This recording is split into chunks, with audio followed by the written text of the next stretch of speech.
हथेली में इस जगह होती है संतान रेखा।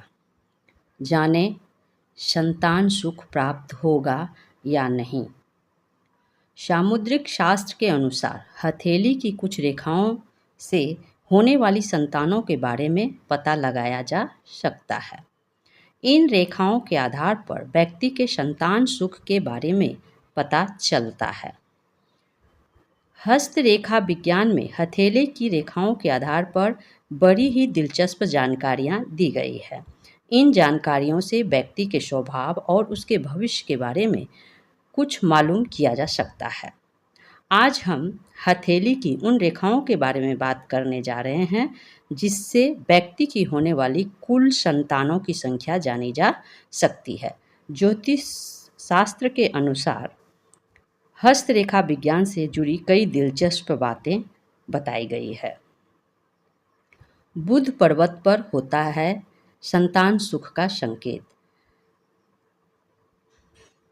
व्यक्ति की हथेली पर कुछ ऐसी रेखाएं होती है जिनसे उसके होने वाली संतानों के बारे में पता लगाया जा सकता है।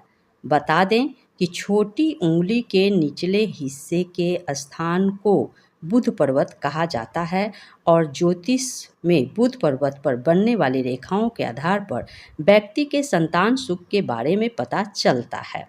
हस्तरेखा के मुताबिक आपकी हथेली के बुध पर्वत पर जितनी खड़ी रेखाएं होगी आपकी उतनी ही संतान की संख्या होगी। हस्तरेखा विज्ञान में हाथ के अंगूठे के निचले हिस्से को शुक्र पर्वत कहा जाता है। शुक्र पर्वत पर बनने वाली छोटी छोटी रेखाओं के आधार पर संतान संख्या निर्धारित होती है। जानना दिलचस्प है कि बुध और शुक्र पर्वत की इन छोटी छोटी रेखाओं को हस्तरेखा ज्ञान में संतान रेखा के नाम से जाना जाता है। हस्तरेखा विज्ञान का सबसे बड़ा उपयोग जीवन में बीमारियों और अप्रत्याशित घटनाओं की भविष्यवाणी करने के लिए किया जा सकता है। हस्तरेखा विज्ञान में आपको हाथ की रेखाओं के जरिए अपने भविष्य की बहुत सी जानकारी प्राप्त हो जाती है, जैसे विवाह, कैरियर, आयु, संतान आदि। हर नवविवाहित दंपति की तमन्ना होती है कि उनको जल्द ही संतान की प्राप्ति हो। किसी भी ज्योतिष से नवविवाहितों का पूछा जाने वाला पहला प्रश्न संतान के बारे में ही होता है।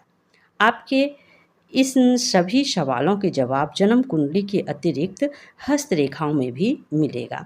आइए जानते हैं कहाँ होती है हथेली पर हस्तरेखा और कैसे संकेत देती है ये रेखाएं। हथेली पर कहाँ होती है हस्तरेखा? सामुद्रिक शास्त्र के अनुसार हथेली पर कनिष्का अंगुली के मूल में बुध पर्वत पर ऊपर की ओर स्थित रेखा को संतान रेखा कहा जाता है। यह रेखा स्पष्ट होनी चाहिए। आपके हाथ में जितनी संतान रेखा होगी भविष्य में आपके उतने ही बच्चे होंगे। संतान का विचार शुक्र पर्वत पर स्थित रेखाओं से भी किया जाता है। हथेली के बाहर की ओर से भीतर आने वाली हॉरिजेंटल लाइन विवाह रेखा कहलाती है। संतान रेखा क्या संकेत देती है?